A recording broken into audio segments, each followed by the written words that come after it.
You are listening to the Will Power Podcast. Welcome to the show. I am Will Holdren, and I talk with some of the most influential CEOs, entrepreneurial leaders, and thought leaders to reveal the secrets that have led to their success. I believe that with the right knowledge and mindset, you can do anything you say your mind to. So if you want to learn how to change your life for the better, if you want to learn how millionaires actually became wealthy, or if you want to develop and start your own business from the ground up with the right knowledge to help you, then you are in the right place because this is the Willpower Podcast. How are we doing, everyone? My name is Will Holdren. I am the host of the Willpower Podcast. Today we have an entrepreneur overseas based in Barcelona right now, and his name is Justin Rashidi. And Justin is actually the co-founder of a company called SeedX, which is an 8-figure global digital agency with over 45 employees, and they actually help companies align business with their online strategy. On top of that, he has been featured in the Forbes 30 under 30, which is a huge accomplishment. And they have a newsletter with over 3,500 members. It's growing each and every day. So with that being said, it's an absolute honor to have a young entrepreneur that's out there just absolutely crushing it. So Justin, thank you so much for joining me today. Thank you, Will, for having me. Yeah, my pleasure. And starting out, I want to ask you a question I ask all my guests, but for you in particular, because it's 10 p.m. where you're at right now when we're recording this podcast, that just shows you the kind of work that these entrepreneurs are doing. But what makes you want to take time out of your busy day to hop on podcasts like these to just go out there and share your story? I don't know. I'm pretty introverted, actually. I mean, people think I'm extroverted, but actually I don't really like talking to people. Um, strangely enough, but someone told me that I should try to talk to more people and share like what we're doing, and so I'm just out here, I guess, like growing myself, right? I Yeah. guess like learning new skill sets and trying to figure out like how to put myself out there more. Yeah, I gotcha. And yeah, it's a great way to get eyeballs on obviously what you're doing, everything on SeedX. I think that's fantastic. But starting out, let's jump right into your story. So kind of walk me through your childhood. What was that like? Were you always an entrepreneur? I know you mentioned you were introverted, so it's kind of interesting to see how you kind of grown into the CEO role. So kind of walk through what that was like. Uh, my childhood. We're going all the way back. Way back, way back. Well, I guess no, when I was a kid, I mean, I grew up in Nevada and pretty like standard. My dad worked for UPS and my mom worked for the police station as like the front desk, like attendant or whatever, something along that lines. And Sure. yeah, like I didn't really have any idea of business. Actually, it was like quite a while. I was like in my mid 20s until like I even had a concept of business. Oh wow. Like Okay. yeah, because so my mom's American, my dad's Iranian. So and they didn't really graduate from college, so like it was in my family like more traditional, like like you should be a very like standard career, like doctor, lawyer, engineer is like okay, but be a doctor or a lawyer. So Yeah. I was going to be a doctor, and so yeah, I Gosh. basically kind of thought that was like the way to win. I actually I got a degree in biochemistry and like a minor in chemistry and like analytical chemistry, and I did internships and I was a paramedic and I took the MCAT. I got accepted to medical school. Um, and what actually happened is I got waitlisted into medical school one year at a university in New York, and I just didn't know what to do for that year, so I decided to just move to New York. Hmm. Uh, Okay. yeah. So, and which was kind of crazy because I just went there with like no job, no place to stay, and I just kind of figured it out from there. Yeah. But what ended up happening was I ended up becoming a private tutor for basically like very affluent individuals. So it was like people who are like 100 millionaires to billionaires. Like it was like insane, actually. And it was all kind of, I guess, like, part hard work, part like luck. Like a lot of like my previous work was like education and tutoring, and then I just landed like in this role, luckily. And so I started to make like actually like pretty good money, only working like 25 hours a week in New York City. And then I had a student basically, or like one or two students, they scored like a perfect exam on like the SAT twos. So like they both got perfect scores. And then that like really helped. Like all of a sudden I had like a bunch of demand for tutoring. Uh, Yeah. Yeah. and yeah, and it was really cool because at the time, like it was like such a mind blow because like my idea of success was like just a lot lower than like what I thought like once I was like in this like different type of circle. Like I had one family and they were like a head fund manager, and they would like pick me up in a black car. They would pay me like the entire time I was in the car. I would drive like an hour from New York City to New Jersey. I would homeschool their kids for like 5 hours. Like when we're at their house, like they had butlers, they had maids. Like it was like insane. Like it was so crazy. And then I go work with another family, and they're a high like an executive at BlackRock, and like just being around these people was like so different from like my parents. Like if we're contrasting to like my childhood, Sure. and so then I had the tutoring company going, or like then I basically had a lot of demand, and so I was like, oh, I should start a little tutoring company. And that was like my first like I guess like epiphany Yeah. that like you could do things other than like you could do business. Like I really I was 24 or something around this time. That was like the very like first time in my life that I thought I like knew that you could do business, and I saw other people doing it, and I thought it was like really cool. And it was totally different than like what I did like the entire history up until that point to think that I should be a doctor. Yeah. Did you end up getting your doctorate then or finish that career path, No, or did you switch out of that? no, No, yeah. So I got accepted that year that like I was basically starting the tutoring company. I waitlisted a year. And then the next year I just turned it down because like Okay. there was too much like fun stuff going on, and everyone thought it was kind of like crazy, or they're like, you dedicated so much time, Yeah. and I can kind of see it. It's like you're a young 25-year-old and you're like, oh yeah, it's not gonna do that anymore. Right. Like, Right. but it felt right. It felt right. Yeah. How did that conversation go with your parents? I mean, you're still early 20s. I know you mentioned that was your parents' kind of view of success was doctor, lawyer, that kind of career path. So how did that conversation go? I mean, it wasn't really a conversation. I guess my parents have always like I've always kind of just done my own thing, I guess. So Okay. yeah, it was just like I mean, they were just like, "Are you sure? Like, you spend a lot of time doing it, like that you're accepted." I had a scholarship. Like I was like, yeah, no, I don't want to do it anymore. Like I remember I got the acceptance letters like the first like the I was like, oh, I'm finally like accepted. And my cousin was visiting me, and I just had like this sense of like despair. I was like, oh man, like I'm not excited. I'm like just not like and like happy about this at all. And my cousin, she's trying to make me happy. She's like, oh, it's gonna be okay. Like, it's you're just shocked, right? Because like other people are like, oh, yay, we're gonna go celebrate and go out. And I was just like, I I feel don't know how I'm not happy. Yeah, I'm not happy about this right now, actually. yeah. Um, and it would have like it may even been easier if I just got like rejected outright, because then I'd be like, well, now I have no other option. Yeah. Um, Yeah. well, I guess I can keep applying, but yeah. So I was just like not happy about it, and so I think when I was talking to my parents, I'm just like, I'm not happy about this. Like, I'm not my mind is not in this anymore. I don't want to do this, Yeah. and they're like, okay, like, That's it. what are we gonna say? Right.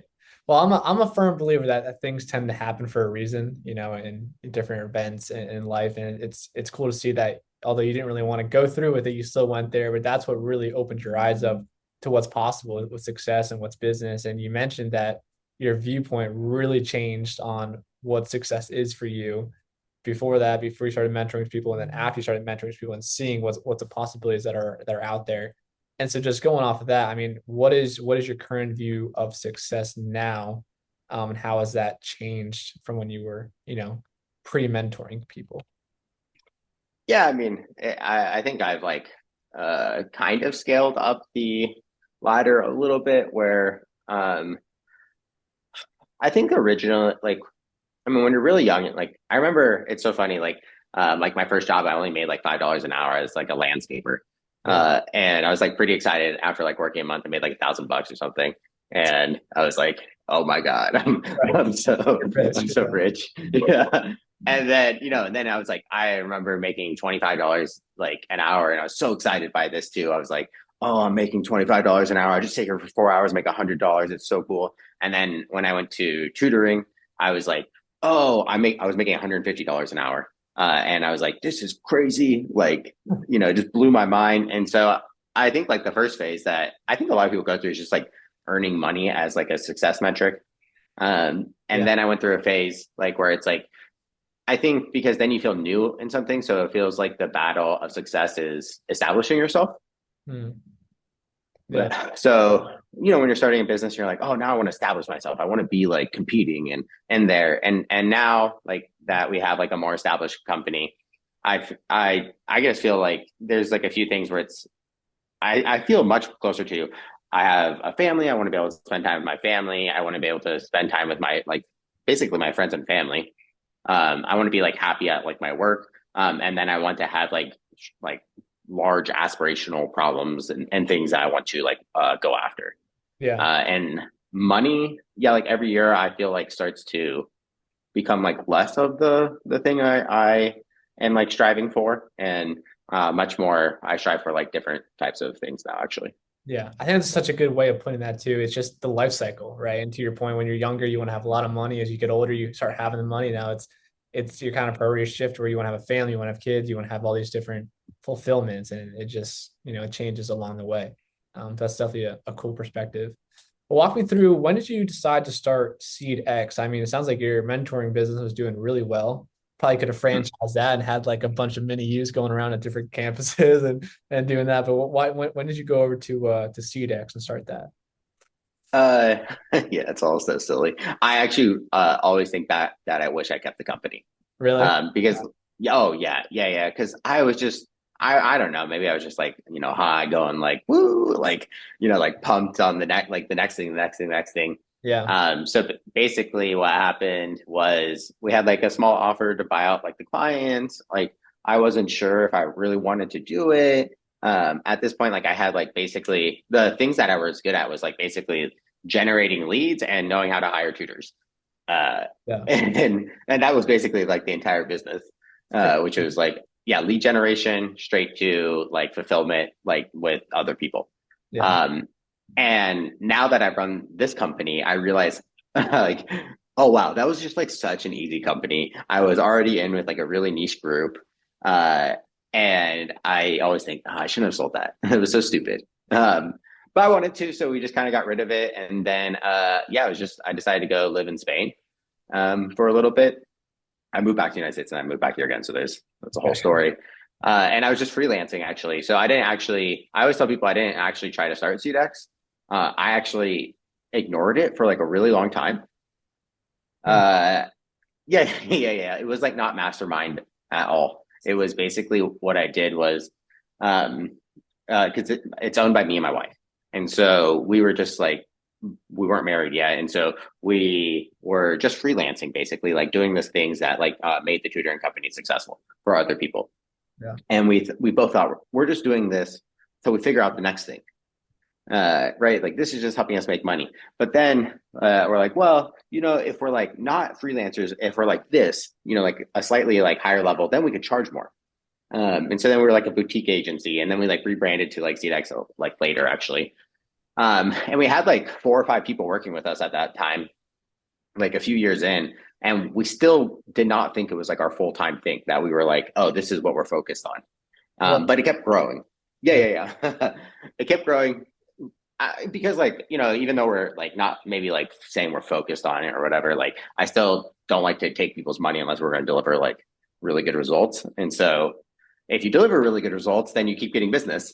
And if you keep getting business, then the company grows, and then you have to hire more people. Yeah, yeah. And so it's like I mean, it's a good thing, but yeah, like 3 or 4 years in, actually, we're like, we should take this more seriously. Like this thing keeps working, and like we don't actually try that hard at it. Right. Uh, like maybe like we should just do this for until like and let it grow. Mhm. And so then we changed our focus to just focus on that for like the last like it was like right before COVID. So like 2018 or something like this. Um and yeah, then that's how I got this company. I just kind of like didn't really want it, and then now I have Yeah. And now you're here. And it. you're in 30 and Forbes, which is awesome. And you guys are growing, got over 40 employees. I mean, seems like a lot to manage in the day-to-day stuff. You got wife, a lot of employees, all that kind of stuff. So Yeah, I got a wife, a dog, or I got a wife, a kid, 3 dogs, in a business. It's plenty So of what do you guys, plenty. yeah, that's a lot.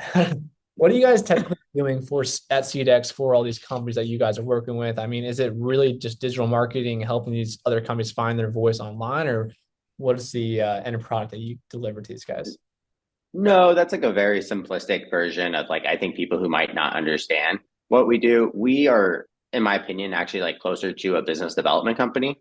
So I think like in my mind that we are a budding, like I don't know if you know who like Deloitte and Accenture, like they're like mega consulting firms.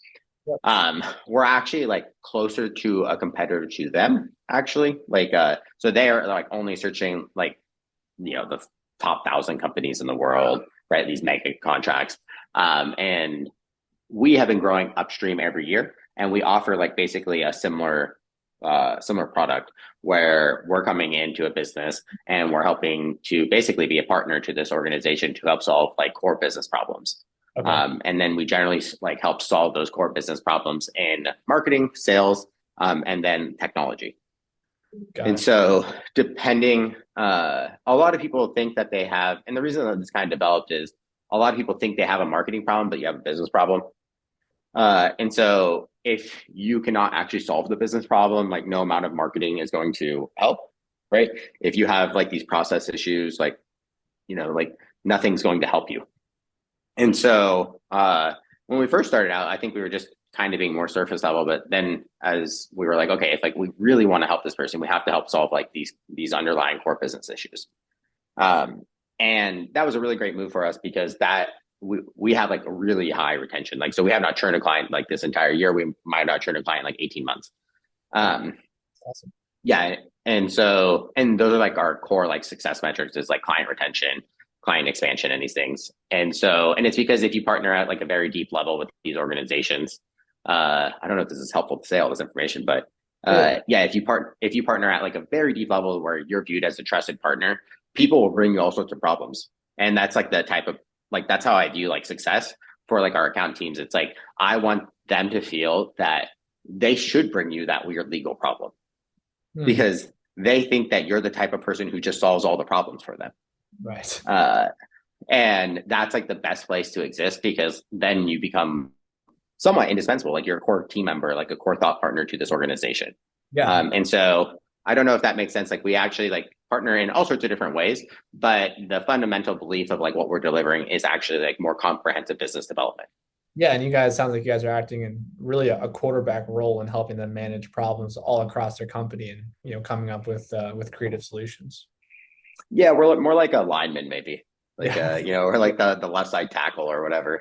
Yeah. Like keeping like helping them maybe with the blind spot. Wouldn't say that we're quarterbacking. We're aiding and assisting and providing a bunch of insights. Yeah.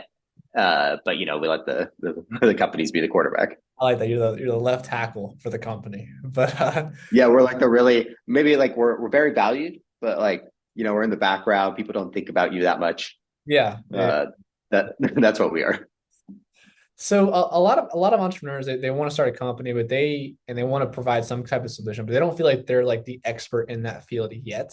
Where they want to be the ones in that role, the expert role, or perceived as that expert, and they really just haven't had a ton of experience yet doing the thing that they want to do. And even in your scenario, I mean, you did your mentorship business for a few years, and that was pretty much your only business experience before you actually jumped into this thing where you're now advising businesses on how to solve problems from A to Z.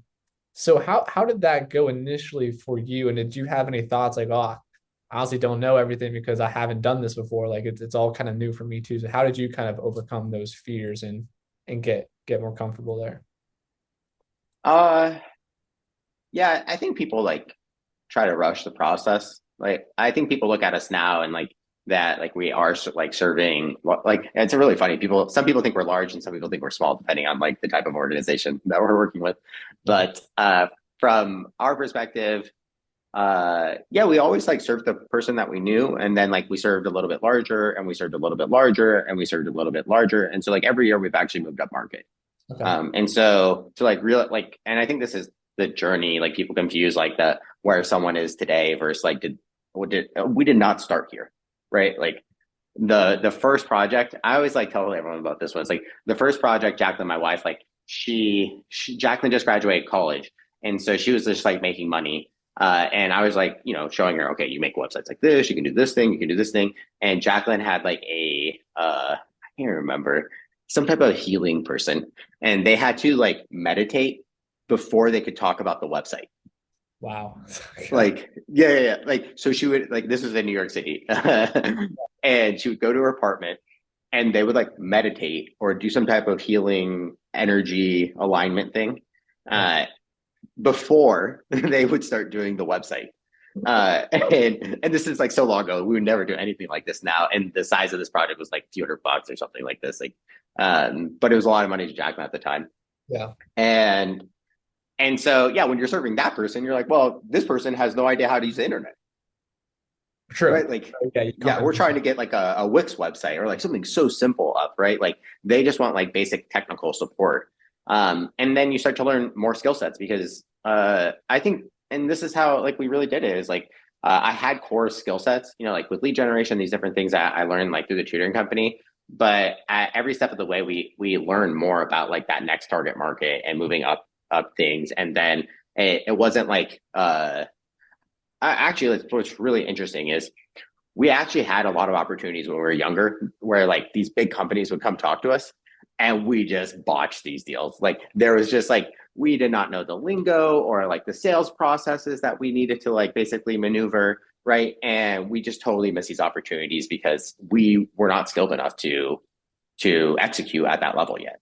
Sure. And so when people are like, I think people have that concern. Oh, I'm not like this person to serve this thing. It's like, well, just serve the person that you can actually serve, Right. right?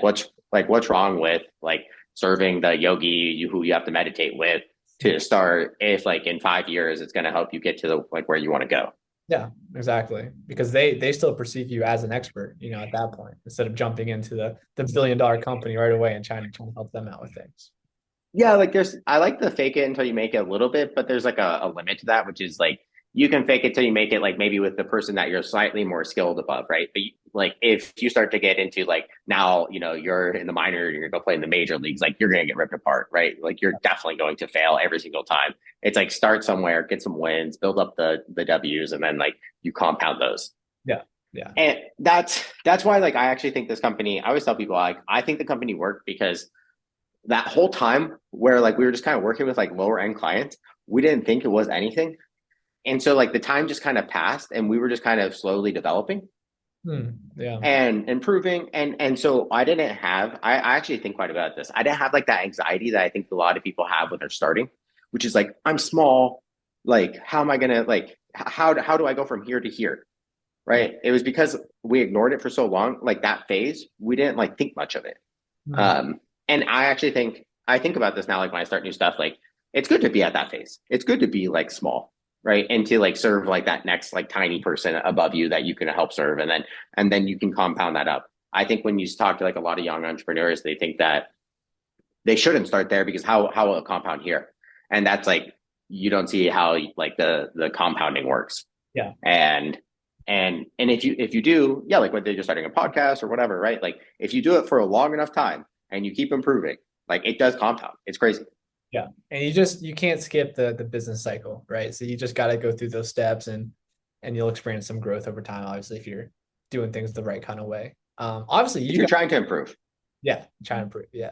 And you guys have definitely shown growth. I mean, I think now you guys are at 45 employees right now, or have you guys around there? Yeah, like 52 or something like this. I don't like So it's some yeah, number. how is the scaling process gone for you? And I think managing employees has got to be a whole nother side of the business, right? That's got to be newer for you before this company. So how's that process? How's your time management there? And yeah, just kind of walk me through that scaling process. Yeah, it's so funny.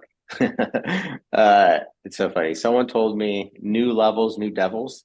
Hmm. Yeah, Yeah. ever since someone told me that, I think about it with the at every level, like you have to like basically. I think this is why people don't scale up is because like you think, oh, I got there, but you never get there. Like because to go to the next level, you have to upskill again. To go to the next level, you have to keep upskilling, right? And so, yeah, like my journey, it was like I'm really good at being a very good specialist. I'm very good at running a small team. I'm very good at running multiple teams. It's like, and now it's like, now I'm trying to improve on how do we run an organization? And each one of those levels, like, really just has a different like skill set that you have to develop and learn and improve on. And yeah, I had a lot. I mean, there's so many parts of like every part of that had a different journey of scaling and things that I learned along the way. I don't know if there's like specific questions I should answer, but No, yeah, I guess just for one, talk about like your management team. Like, how do you structure that? How do you build out the right teams? How do you put people in their right roles? Because like you were talking about, each person has the role that they should be in based off their personality, and you as a leader have to kind of find that personality and find that role and kind of match them up. So, I mean, kind of walk through that process, but like how do you handle that being in that leadership role right now? vibes, testing vibes. I used to not take hiring. Okay, so I mean, the real answer is, I mean, it's crazy. It's like when you're first starting out, you just hire whoever will like work with you because you're like, who's gonna work with a brand new company that like you have no like you're like, yeah, man, like you're not picking from the best of the best, right? When you're just starting out, right? And so that's also like an evolution where it's like when we first started, I was like, hey, you want to work with us? I actually tell the story. We tried to hire this one person. He got a better, like we were trying to work in person one day. He gets a phone call and he like gets up and he's like, hey, I gotta go. I have this other job. I was like, all right, you're gonna come back. And he's like, no, actually, I gotta go pick up a dead body right now.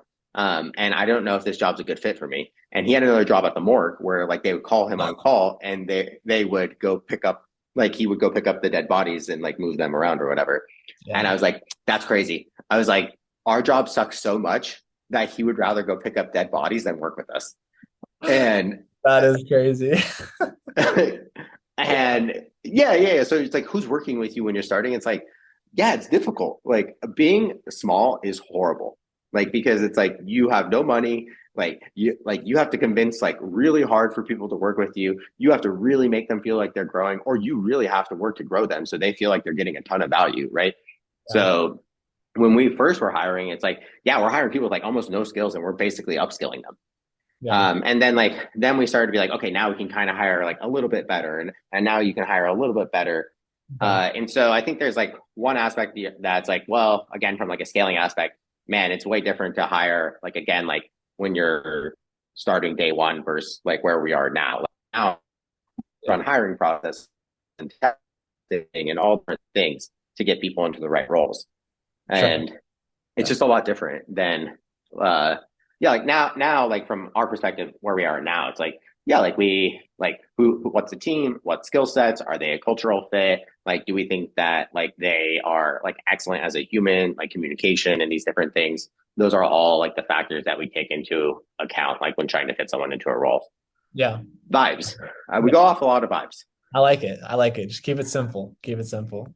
Well, it sounds like your guys' retention has definitely increased. Obviously, you guys have grown and obviously have more revenue and just grow in size.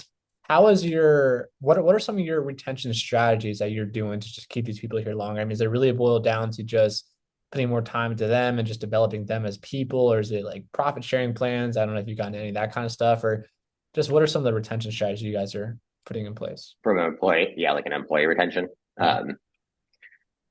This is a good question. I think a lot about this actually. So historically, because we've grown every year, uh, and maybe like we weren't paying people like because they were like not totally skilled. A lot of the strategy was like you're upskilling every year and we're just paying you more money. Now we have people that are coming in like basically at like full salary ranges or like even like premium ones. And I have been thinking a lot more about like how do you develop like a different type of retention for like having because I believe a lot in like employee upside too. Yeah. And so that's like seeing maybe talk to me in 5 years Yeah. because at this point in time I think about it but I don't know the best way to execute it. So there's like different strategies that like I've read, like there's like a ESOP, which is like a pretty common like private stock option one, or you can do profit sharing, but I don't know like the pros and cons. I'm trying to figure out like what is the best one. So Yeah. on this specific one for like employee retention, usually it's like people are happy at their job. We're trying to pay them more money as fast as we can, right? We make sure that like they know that we want to pay them more money, right? So it's like It's not like they're begging for things. Like I know, like I'm like, we need to give this person a raise because like they've learned all these skills and like we've grown their team and we need to pay them more money. So Yeah. like we're pretty like upfront about like making sure like we are the ones, um, like, hey, we're gonna try to like increase raise and do these things and that I think that helps a lot because then people don't think like they're fighting with you to get a raise. It's like I guess it's like it's the same with our clients. Like I just try to like if you have happy clients and you have happy employees, you have a happy company. Right. And so Yeah. I from like I was saying, my success metrics for myself, it's like I want a happy life, and so I'd rather have a bunch of happy employees to make sure that the company run well, than like a few extra dollars, and my life is harder. Yeah, agreed. And I think, from a business owner point of view, it also shows that you see that your employees are growing and it's showing that you appreciate them as well, which I think is, always an important concept and helps a lot with the retainment. Yeah, Um, team. People say this like team is everything, and you think it sounds like kind of a trope or whatever, but then you like start to have a team, and you're like, oh no, team is everything. Like there's like a switch in your brain that like when you get it, it's like incredible that you're like, yeah, I really need to like make sure that everyone is like very well taken care of. yeah, absolutely.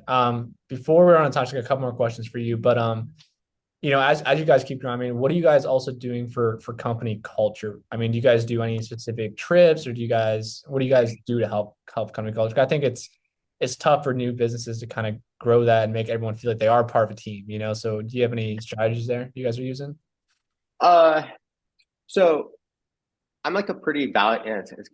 I'm a pretty value oriented individual. So like I have like our purpose and our values, and like I'm kind of like maybe a trope in the company, like where I'm like going around talking about values and what I believe and how we should like behave. And so I think there's like two aspects of what you're saying, which is I think that culture stems from the leader. So like if whatever you go talk to a leader, right? Like whatever that person's like, that's what the culture is going to be like. Yeah. And so I just think when if you have that perspective, then you behave in a way that you want other people to behave. Other people start to behave that way, and then the culture actually starts to develop off of like your own behavior. It's like a reflection of yourself almost. Mhm. So that's one. And then and so we have like a pretty lively like we're all remote. We have like pods now of people where like people are in location. So the people who are like close to each other, they will go meet up. If someone's traveling to another location, we'll usually sponsor and have those people like as many people meet up. So we have someone who's meeting up in Texas or something soon. We're going to go to Miami and have like a team meetup. So we do meetups as often as we can. Like we're not like out here making them every day or something like, doing some barbecue or whatever. And we're not like we've tried a bunch of online ones where like we do like water coolers, but they never seem to stick. Yeah. Yeah. Well, the only thing that sticks is that we have a general channel, and our general channel is almost like Twitter, which is like, it's kind of like you can kind of talk about whatever, and it turns into like threads where everyone's like talking about random topics. And Okay. for some reason, I think this has developed a lot of culture in our company. I don't Yeah. know. That's cool. Yeah.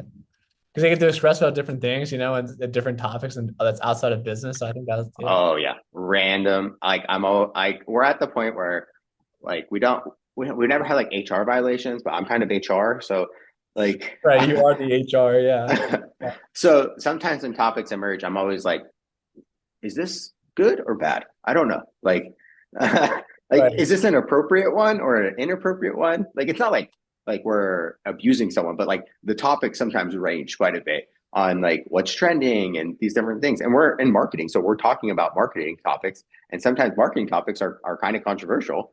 Right. And so yeah, controversy like kind of comes up quite a bit. And so but I think that like the gift to culture, like it flames the culture. Yeah. It's just building the culture. That's it.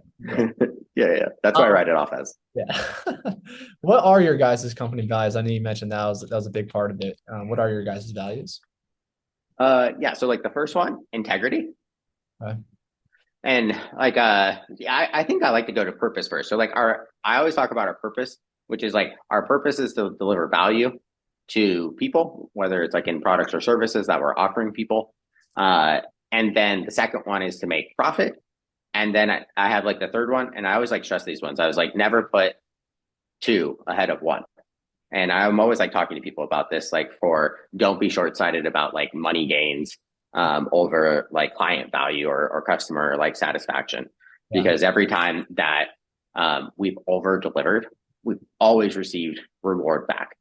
Like it might seem like we're getting like, oh, the short end, like every single time.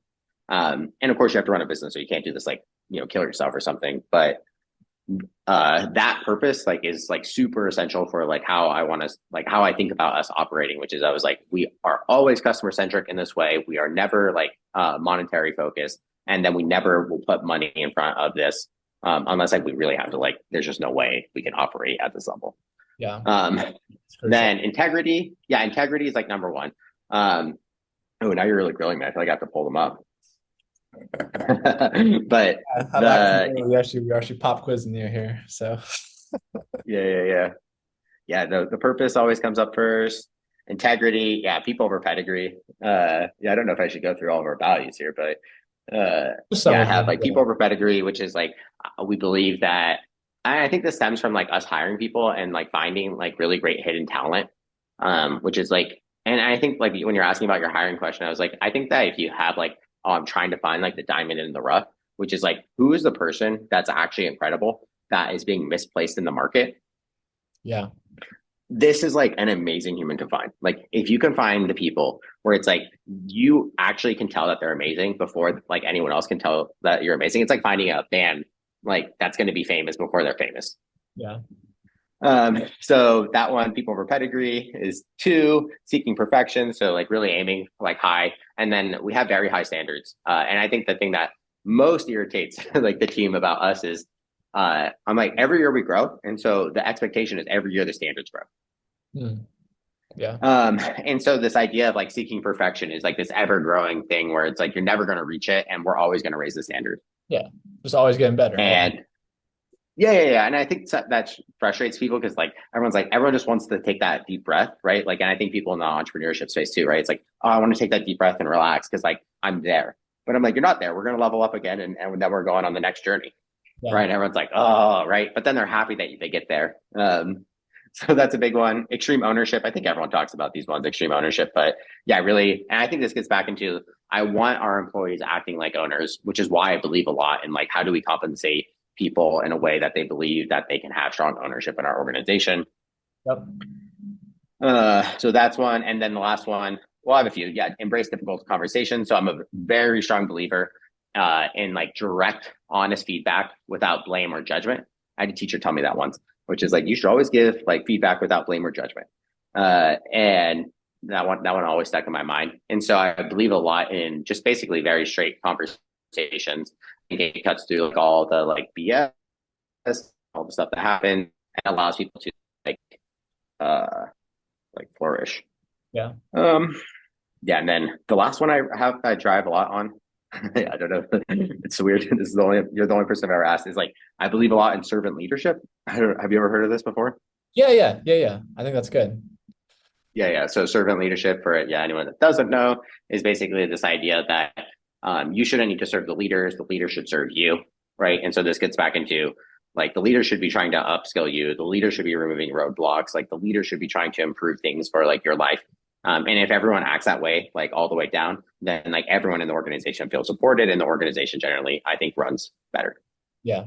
I think those are all really great values, and I can definitely see how those value can lead to a very profitable and growing company because I mean you're pushing everyone to be better and to your point, it's you're customer centric, which I think is so crucial.